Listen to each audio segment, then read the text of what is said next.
Essa música nos convida a irmos para o texto destinado para esse domingo que a gente quer meditar e refletir.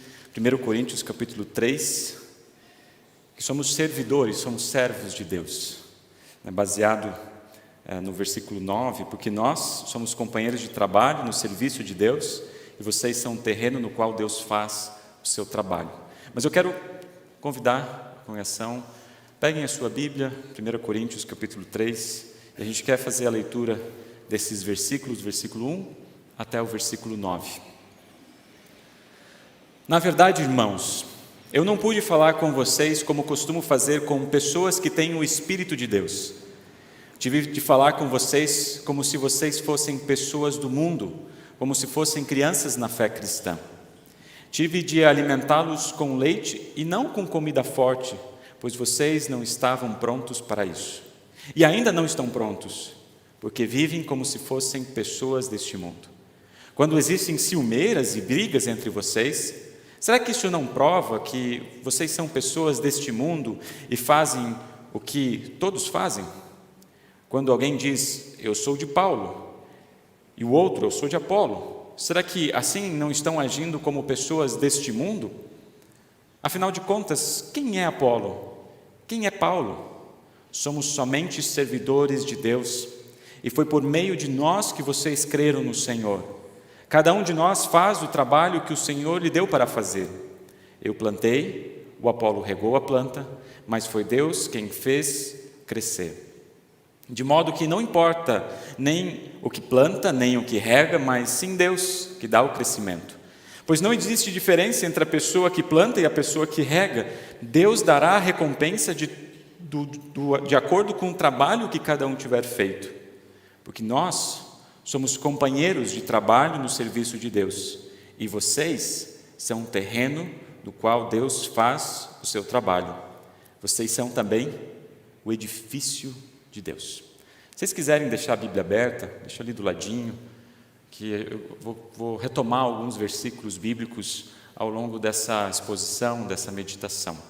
Que o bondoso Deus nos acompanhe, nos ilumine, nos conduza ao meditarmos na palavra do nosso bondoso Deus.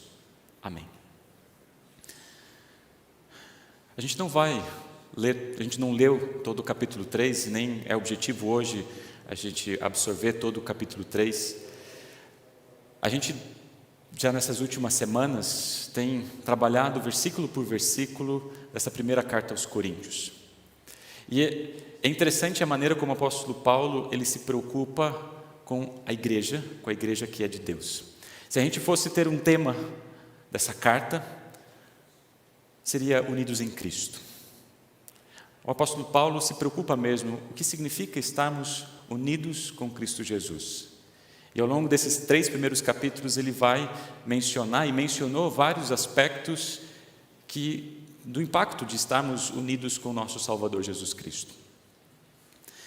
Apesar, agora, a partir do capítulo 4, o apóstolo Paulo ele ser um pouco mais rigoroso naquilo que ele diz, a gente vai perceber que o apóstolo Paulo ele é muito pastoral.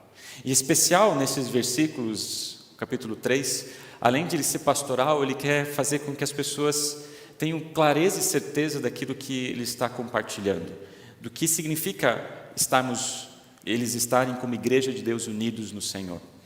Vocês vão perceber que são imagens que ele traz aqui bem comuns, bem do nosso dia a dia, imagens quase autoexplicativas, mas que nos fazem pensar no que significa isso. Hoje, de uma forma especial, o apóstolo Paulo ele vai trazer o ministério pastoral. O que significa isso? E também o povo de Deus, a igreja de Deus, que ele deseja que cresçam na fé, se fortaleçam na fé. Que o bondoso Deus nos acompanhe ao meditarmos nessa sua palavra. Como eu disse, apesar do apóstolo Paulo, a partir do capítulo 5, ser muito rigoroso naquilo que ele diz, porque os problemas são sérios que ele está trazendo aqui, ele também é muito pastoral. Ele começa dizendo no capítulo 3, chama a igreja de Corinto de irmãos. Irmãos. Parece uma palavra simples, mas carrega um significado muito importante, porque desde o capítulo 1 volta, ele repete várias vezes, tanto essa palavra de irmãos, mas ele reflete aquilo que significa isso. Nós somos irmãos em Cristo, irmãos em Jesus. Nós somos a igreja, vocês são a igreja de Deus, o povo de Deus. Vocês precisam entender o que identifica vocês, o que une vocês. Por que vocês estão reunidos numa comunidade? Por causa que Cristo uniu vocês. Cada um aqui tem uma história diferente da caminhada com Jesus. Seria muito interessante se a gente tivesse essa oportunidade de ouvir cada um de vocês refletir a sua história com Jesus. Seria muito interessante nós ouvirmos a história dessa igreja de Corinto, cada um deles. Alguns a gente sabe, em partes, outros a gente não sabe, são aquelas testemunhas da fé, mas seria muito custoso, muito bom a gente sentar junto com eles e ouvir as suas histórias, ouvir como Deus os chamou, como Deus os uniu. Mas agora eles estão ali reunidos naquela igreja, assim como nós hoje estamos aqui. É bem provável que vocês não conheçam todos que estão aqui na igreja. É muito provável. É muito provável que vocês não conheçam as histórias, mas sabe que você pode chamar a pessoa que está sentada ao seu lado de irmão ou irmã em Cristo Jesus. Não porque vocês têm o mesmo pai ou a mesma mãe nesse mundo, mas porque todos compartilham a mesma esperança. E é isso que o apóstolo Paulo vai dizer repetidamente aqui no capítulo 1, vocês têm o mesmo pensamento, o mesmo propósito, a mesma mente, o mesmo coração, porque vocês estão ouvindo e recebendo a mensagem do Salvador Jesus. Olha só como é importante essa primeira palavra, porque os identifica quem eles são. Eles não são pessoas fora da fé, são irmãos em Cristo que foram chamados pelo batismo, pelo Evangelho, e agora convivem numa comunidade da fé. Só que não pude falar com vocês como costumo fazer com pessoas que têm o Espírito de Deus. Tive que falar com vocês como se vocês fossem pessoas do mundo, como se fossem crianças na fé cristã. Tive de alimentá-los com leite e não com comida forte, pois vocês ainda não estão prontos para isso, e ainda não estão prontos. É uma experiência um tanto interessante participar da introdução de alimentar de uma criança. Eu vejo que aqui tem vários pais. Eu digo isso porque eu estou passando por isso. A introdução alimentar, dizem que vai até os 2 anos, mas acho que vai um pouquinho mais, né? Talvez é um desafio muito grande a gente pensar naquilo que as crianças passam nesses primeiros anos de vida. De repente elas são inseridas com o leite materno e de uma hora para outra começam a ser introduzidos outros tipos de alimento. Eu conversando essa semana com a Michele, até esse momento, talvez tenha sido a fase mais desafiadora, é a introdução alimentar. Não tanto por nós, parece simples isso, é só oferecer alimento, mas é muito desafiadora para a criança. A gente já vai chegar lá porque o corpo da criança precisa ser totalmente modificado, precisa estar preparado para receber esse tipo de alimento. Mas o que me chama a atenção é que o apóstolo Paulo, nesse texto, ele compara o crescimento da fé com o tipo de alimento que a gente está recebendo. Perceberam aqui? Com o tipo de alimento que a gente está recebendo é esse crescimento da fé. Ele falou assim, eu gostaria de poder dar algo além de leite. Leite é uma metáfora, uma analogia para algo que é a palavra de Deus. Na verdade, esse é um tema que aparece várias vezes, não só pelo apóstolo Paulo, essa imagem de crianças no seu crescimento com cristãos no seu crescimento da fé. Por exemplo, 1 Pedro, lá no capítulo 1 e capítulo 2, a gente vai ter, assim como um bebê anseia pelo leite, chora, pede para que possa ser nutrido, possa ser alimentado, assim também aqueles que chegam à fé, que conhecem Jesus, anseiam, desejam essa palavra do Senhor. Só que Paulo aqui traz uma coisa interessante, traz um aspecto a mais para nós pensarmos aqui também como igreja. Não só a gente desejar esse leite espiritual, ele fala assim, eu gostaria de dar-los algo a mais do que o leite, dar uma comida um pouco mais forte, um pouco mais sólida, comida de verdade. E parece que é isso que ele está compartilhando aqui a partir desse versículo.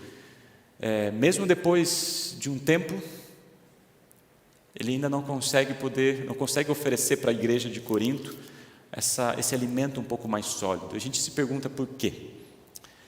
O apóstolo Paulo chama eles de crianças na fé. Crianças na fé.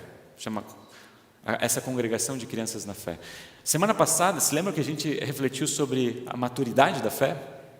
No capítulo 2, lá no versículo 6, né, os que são espiritualmente maduros, os experimentados, ou a gente pode colocar os adultos na fé.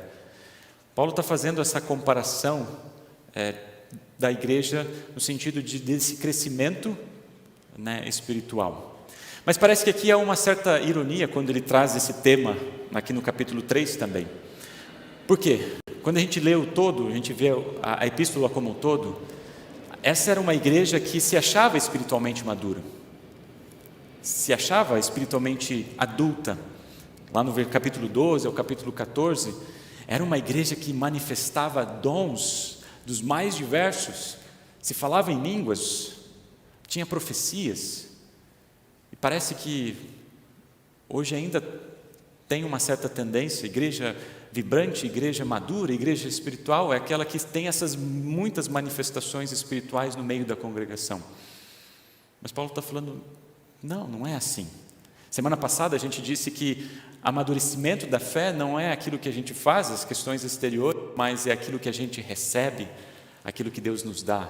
É estar pronto para ouvir e receber a mensagem e a palavra de Deus. É assim que Deus nos prepara a estarmos preparados e firmes na fé. Mas essa igreja, ela não havia sido iniciado agora. Sim, é uma igreja jovem. Desde o momento que Paulo escreve essa carta, haviam se passado 5 anos. Paulo iniciou o trabalho missionário. Depois de 5 anos, quando ele já estava na sua 3ª viagem missionária, ele ouve falar que algumas coisas dentro da igreja não estavam indo muito bem, tanto pelos membros da família de Cloé, como também para alguns que foram enviados. É bem possível que eles levaram uma carta com todos os pontos que estavam acontecendo, e é isso que Paulo endereça a partir do capítulo 5. Então, Paulo estava preocupado com tudo aquilo que estava acontecendo, então escreve essa carta de resposta. E quando ele diz aqui, naquele tempo, quando eu estava com vocês, só pude oferecer leite. E ele vai dizer assim, e ainda não estão prontos. Se passou um tempo e ainda não estão prontos. É um processo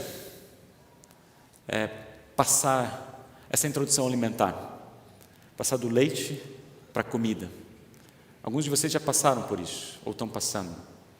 Não só pelo gosto, é diferente o gosto do leite para o gosto da comida, mas a textura do alimento um pouco mais sólido. E isso também não é feito de uma maneira, um dia você está tomando leite, no outro dia você já está comendo qualquer tipo de comida. É um processo muito lento. E eu fiquei imaginando justamente esse processo naquilo que o apóstolo Paulo está dizendo aqui. Eu gostaria de dar uma comida mais forte, mas por enquanto eu só posso dar leite. A igreja de Corinto está passando por um processo do amadurecimento da sua fé. E eu fiquei me perguntando, dentro dessa dinâmica da criança, quais são os processos que ela precisa ter para poder ingerir um alimento um pouco mais sólido? Olha, a gente sabe que isso não é fácil.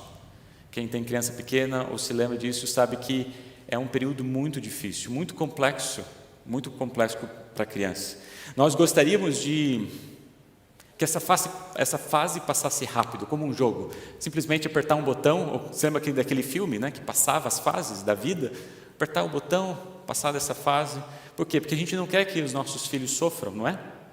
Porque uma das coisas dessa introdução alimentar, por exemplo, é o nascimento dos dentes. E não é algo que acontece de um dia para a noite.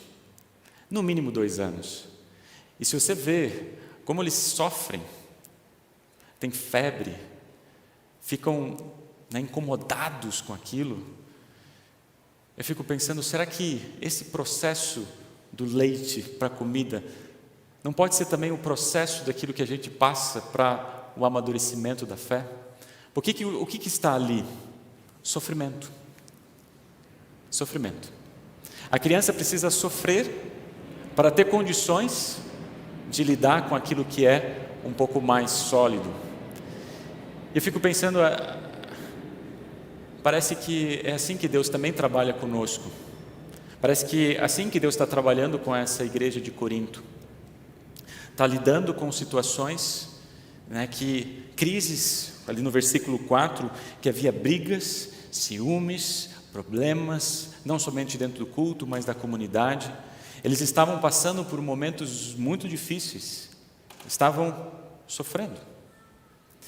E talvez seja esse processo que o apóstolo Paulo está chamando a atenção. Vocês ainda não estão prontos para receber um alimento, porque Deus está preparando vocês, assim como Ele prepara uma criança para receber um alimento um pouco mais sólido, Ele está preparando vocês para que vocês tenham condições de lidar com as grandes dificuldades que a vida vai impor e colocar sobre os nossos ombros e nossos corações. Mas imagine se a gente fosse uma criança que tivesse nascendo os dentes, a gente chegasse, mas por que precisa passar por isso? Por que eu preciso sofrer? Por que precisa rasgar a minha carne? A gente não lembra, ainda bem que a gente não lembra. Deus, Ele retira da nossa imagem, da nossa lembrança, da nossa memória essas situações que a gente passa na infância. Mas na fase adulta, quando a gente está vivenciando as dores da vida, a gente se lembra. A gente se lembra. E talvez quando a gente passa por situações assim, e talvez isso nos chama a atenção quando o apóstolo Paulo traz esse tema para nós. A gente também como igreja, eu gostaria de dizer para você, se você faz parte da igreja cristã, eu gostaria de dizer, você não vai sofrer. Basta ser membro da congregação cristã, basta ter fé que as suas vidas, os seus problemas estão terminados. Você vai ser bem-sucedido, você vai ter saúde, você vai ter tudo o que você deseja. Eu gostaria de dizer isso para você, mas eu estaria mentindo. Não é verdade isso. Porque eu não posso prometer, a palavra de Deus não promete para vocês que, sendo cristãos, vocês não vão passar por sofrimento. Isso é mentira, vocês vão passar. Só que no processo de passar pelo sofrimento, é possível sim, que a gente se pergunte, por que comigo? Por que esse sofrimento que rasga minha carne e meu corpo, que é dolorido demais para mim? Por quanto tempo? Sabem, essas perguntas que a gente faz, e eu também vou ter que ser sincero para vocês, não tem resposta. A palavra de Deus não vai responder isso. Não vai responder quanto tempo, por quê e por que comigo. Não vai responder isso. Mas o que ela vai responder, e o que ela vai dizer para você, e o que o apóstolo Paulo está dizendo para a igreja de Corinto, vocês são a igreja de Deus, vocês são filhos dele. E assim como o pai e uma mãe, quando percebem que o seu filho está com aquela dor no dente, que está com febre, é nesse momento que ele está mais presente, mais preocupado, tenta fazer o possível para que alivie as suas dores. É ali que Deus está presente, cuidando de você, cuidando da igreja, justamente para que esses momentos de angústia e de sofrimento possam ser superados, não sozinhos, não através das suas ações, das suas forças, mas porque vocês estão unidos com Cristo Jesus. E é justamente esses dois aspectos, o aspecto do amadurecimento da fé, de ouvir e de receber, mas também um aspecto de ouvir e receber com paciência diante dos sofrimentos que a vida nos coloca, porque nós somos pecadores. É isso que o apóstolo Paulo, nesses primeiros versículos, nos chama a atenção. Vocês são ainda crianças na fé, mas Deus está cuidando de vocês, Deus está ao lado de vocês. E para que vocês possam ser nutridos e mantidos nessa fé, a partir do versículo 5, a gente então tem o ministério pastoral. O ministério pastoral sendo colocado aqui. Porque qual que era o problema até o capítulo 4? Havia divisões na igreja. Alguns estavam preferindo Paulo como apóstolo, como pregador, como pastor ali, outros estavam preferindo Apolo, outros estavam preferindo Pedro. Havia preferência ali na igreja, e isso estava dividindo a igreja de Jesus. E olha só o que o apóstolo Paulo, então, a partir do versículo 5, começa dizendo: afinal de contas, quem é Apolo e quem é Paulo? Somos somente servidores de Deus, e foi por meio de nós que vocês creram no Senhor. Cada um de nós faz o trabalho que o Senhor lhe deu para fazer. Eu plantei, o Apolo regou a planta, mas foi Deus quem fez crescer. De modo que não importa nem o que planta, nem o que rega, mas sim Deus que dá o crescimento. Pois não existe diferença entre a pessoa que planta e a pessoa que rega. Deus dará a recompensa de acordo com o trabalho que cada um tiver feito. Porque nós somos companheiros de trabalho no serviço de Deus. E vocês são o terreno no qual Deus faz o seu trabalho.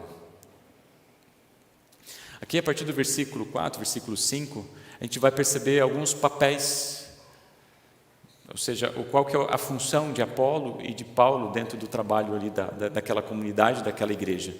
Eles são servos. E aqui ele começa utilizando uma imagem. Os primeiros versículos trabalham o crescimento da fé, trazendo a imagem de uma criança que recebe o leite, mas com o objetivo de receber uma comida um pouco mais com substância, né? Um pouco mais forte.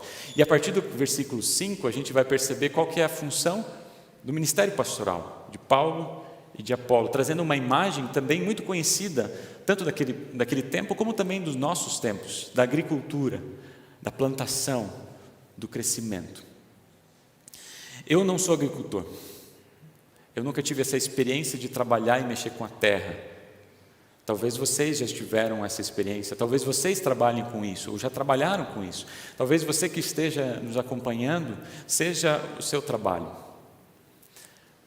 Apesar de talvez não ser o trabalho da maioria de nós aqui, tem algo que é senso comum e a gente vai concordar. A gente pode se preocupar com todos os aspectos da produção de uma plantação.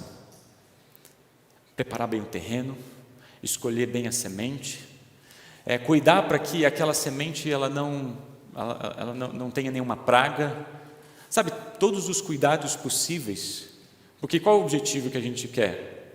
Que aquela semente cresça, produza flores, né? Ou seja, os seus frutos, ela cresça e produza os frutos, esse é o objetivo. Mas vocês podem perguntar para todos que trabalham com a terra, uma certeza eles têm, que eles não sabem se aquela semente vai vingar, se vai produzir e se vai crescer e produzir os frutos. E esse é um período muito que essas notícias a gente ouve bastante, ou por muita chuva, ou por muito sol, de repente aquela plantação que tinha tudo para dar certo, tudo para vingar, acaba não dando certo. Interessante que ele utiliza essa imagem de uma plantação, de alguém que semeia, de alguém que cuida, de alguém que rega, para falar do trabalho do ministério pastoral e para falar também do trabalho da vida da igreja. Em nenhum momento aqui, e a gente vai poder olhar em outros lugares, o que o apóstolo Paulo coloca como um trabalho bem-sucedido ou mal-sucedido esteja vinculado a crescimento e resultado. Em nenhum momento, na palavra de Deus, a gente vai perceber uma igreja que está saudável, que está viva, que está firme na fé, baseado em crescimento, ou seja, quantos batizados, quantas profissões de fé a gente tem, quantas pessoas estão participando do culto, mas apenas numa única característica: ser servo de Deus. Servir a Deus através da sua palavra. E uma curiosidade, algo que me perguntam sempre, ou em grupos de estudo bíblico, ou profissões de fé também: por que o pastor usa vestes talares? Vocês já se perguntaram isso? Talvez você que esteja nos visitando pela primeira vez, ou você que está acompanhando, mas por que o pastor utiliza vestes talares, vestes litúrgicas? Há várias respostas para isso, históricas, teológicas, mas uma que para mim é significativa e por isso que eu também me utilizo dela, não é uma obrigação utilizar, Não é obrigação da igreja utilizar vestes litúrgicas, mas é algo que nos lembra, tanto a mim como pastor, mas também vocês como congregação, do porquê que eu estou aqui. Ou seja, a importância não está na pessoa, mas na função que ele está exercendo naquele momento. Por isso não importa se é o Mateus, ou se é o Alaor, ou se é outro que aqui ocupa a palavra para ser divulgada, mas que seja feito em função desse chamado de compartilhar e servir a palavra do Senhor e compartilhar a mensagem da cruz. O foco não é, então, a pessoa, mas o foco é a função que ele está exercendo. E é por isso que é um lembrete para mim. Eu estou servindo a Deus, servindo a palavra em favor das pessoas. E é isso que essas perguntas fazem, né? Quem é Apolo? Quem é Paulo? O foco aqui não está na pessoa, não pode estar na pessoa, mas está na função que eles carregam. Eles são apenas servos de Deus. E essa é uma palavra que aparece poucas vezes em 1 Coríntios e 2 Coríntios. 1 Coríntios aparece uma vez só, em 2 Coríntios aparece algumas outras vezes, mas é uma palavra bem conhecida do Novo Testamento, diaconia. É uma palavra que a gente tem também no português. Diaconia é um servo, aquele que serve. No Novo Testamento aparece em diversos contextos, servindo ao rei, no contexto doméstico e no contexto também de igreja. Hoje, o termo diaconia está muito vinculado a trabalho na igreja. E para o apóstolo Paulo, pelo menos na primeira carta aos Coríntios e na segunda, está vinculado diaconia a um pregador do Evangelho a serviço e em favor do povo. E é nesse contexto que ele fala que nós somos servidores, porque nós estamos servindo a palavra de Deus em favor do povo. E daí faz sentido, quando a gente começa a olhar versículo por versículo, capítulo por capítulo, qual que era o problema aqui? Que eles estavam colocando Paulo, Apolo, Pedro acima de qualquer coisa, eles estavam seguindo pessoas. E Paulo diz assim: por que vocês vão seguir Paulo? Por que vocês estão dizendo que vocês foram batizados em nome de Paulo ou em nome de Apolo? Não tem sentido nenhum. Por quê? Porque todos nós somos servos, nós somos servidores da palavra. E é interessante que através desse mistério da pregação, o apóstolo Paulo vai dizer aqui que foi por meio de nós que vocês creram no Senhor. É interessante isso, que a maneira como eles chegam à fé é através do ministério e do mistério da pregação, através de pastores falhos, imperfeitos, com dons diferentes. E é por isso que o apóstolo Paulo fala: eu plantei, Apolo regou, mas não importa quem fez isso, quem fez aquilo. É certo que cada um tem os seus dons, é certo que cada pastor é diferente um do outro, mas o que importa é que a semente seja levada e semeada no coração das pessoas, que a mensagem da cruz chegue na vida e no coração de todos nós, porque esse é o meio pelo qual Deus cria e chama a fé no coração das pessoas. É pelo ouvir que nós recebemos essa fé, porque é pela palavra que o Espírito Santo age em nossos corações, que faz tirar o véu dos nossos olhos e faz penetrar na nossa vida, ao ponto de nós não apenas ouvirmos cognitivamente isso, trazemos para o coração e colocarmos isso no dia a dia da nossa vida, e assim crescemos na fé, crescemos na esperança, crescemos na confiança, mesmo em situações difíceis que a gente possa enfrentar no nosso dia a dia e na nossa vida. Por isso, concluindo, a vida cristã é um constante crescimento. Não significa apenas que nós fomos inseridos na fé cristã e não tem mais nada para fazer. Eu olho para vocês e eu vejo que alguns estão caminhando nessa fé por muitos anos já. Alguns já desde o início, ou próximo do início da fundação dessa comunidade, já há 85 anos. Tem que louvar a Deus. Vamos louvar a Deus, né, pela caminhada da fé que muitos de vocês estão tendo ao longo de toda a vida de vocês. Louvamos a Deus por isso. Outros estão chegando nessa comunidade da fé e desejam caminhar. Cada um está num momento específico da sua caminhada de fé. Mas uma coisa é certa, todos nós estamos em crescimento. E crescimento aqui não quer dizer que a gente não vai sofrer, não vai passar por dificuldades, não vai passar por aflições, que pode vir qualquer coisa que a gente vai lidar bem. Não quer dizer isso. Quer dizer que quanto mais a gente estiver vinculado na fé cristã, mais o diabo, o mundo e a nossa própria natureza vão tentar nos afastar da presença dele. E é aí que a gente precisa voltar para a palavra e receber cada vez mais a força que vem do Senhor. Quanto mais nós caminharmos na fé cristã, mais sim nós vamos amadurecer nessa fé, mas também nós vamos passar por dificuldades que somente a palavra de Deus vai ter condições de nos dar o suporte para vencer. Porque a caminhada da nossa fé, ela não termina hoje. Pode ser que Deus volte e a gente vai dar glória a Deus por isso. Mas a caminhada da nossa fé é onde o Espírito Santo nos conduz até a morada celestial. E nos desafios que a vida nos coloca, nesse processo de crescimento, tem algo que é constante. É a presença de Deus nas suas vidas. É a presença de Jesus nos seus corações e a mensagem da cruz sempre presente, cuidando e dando condições para que vocês possam crescer na fé. Crescer na fé significa fortalecer a esperança, ouvindo e recebendo aquilo que Deus tem dado a vocês. Assim, meus queridos irmãos, finalizamos essa breve meditação, essa caminhada que a gente fez nesses 3 primeiros capítulos da primeira carta aos Coríntios. Foram semanas especiais, onde a gente lembrou do que significa estarmos unidos com Cristo. E unidos com Cristo, nós aguardamos lá na morada celestial aquilo que Ele tem preparado para nós. E já celebramos aqui na Santa Igreja Cristã. Amém. Nos colocamos em pé.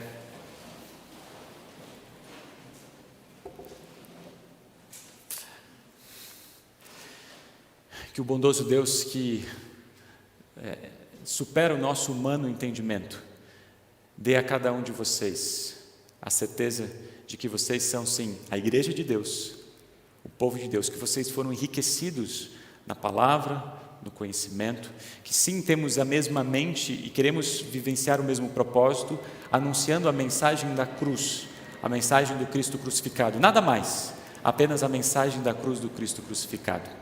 E então, nessa caminhada da vida, podemos crescer, amadurecer no crescimento, na fé e na certeza daquilo que Deus nos dá. E a gente amadurece, a gente cresce também colocando aquilo que Deus nos deu a serviço do seu reino, como servos do Senhor, cooperando para o trabalho. Não importa quem planta, não importa quem rega, não importa que Deus está cuidando do seu rebanho, está cuidando de cada um de vocês. Amém. Nós